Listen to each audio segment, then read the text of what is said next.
Remark করেছেন পার্লামেন্টে দাঁড়িয়ে, আজাদ কাশ্মীর বলছেন, মহুয়া মিত্র বলছেন, ওদিকে ওখান থেকে দাঁড়িয়ে আমাদের সাবিত্রী মিত্র বলছেন এসবের বিরোধিতা করি, এবং তার সঙ্গে এই পশ্চিমবঙ্গতে এসআইআর হবে এবং এখান থেকে যে বাংলাদেশি এবং রোহিঙ্গারা রয়েছে তাদের নাম বাদ যাবে।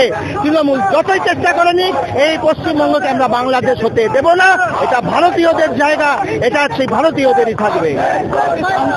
একজন গ্রেপ্তার হয়েছে যার বাংলাদেশের স্বাভাবিক অর্থে যে সরকার রাজ্য সরকার প্রমোট করছে সেখানে তো স্বাভাবিক অর্থে সেটা হবে। এই রাজ্য সরকার শুধু ইলেকশন বোঝে, তারা ভারতের সার্বভৌমত্ব, ভারতের যে ভারতীয়তা এবং ভারতের যে ইন্টিগ্রাল যে আমাদের সিকিউরিটির কথা একবারও ভাবে না। তাই বাংলাদেশিদের এবং রোহিঙ্গাদের কোনো স্থান এখানে পশ্চিমবঙ্গে নেই।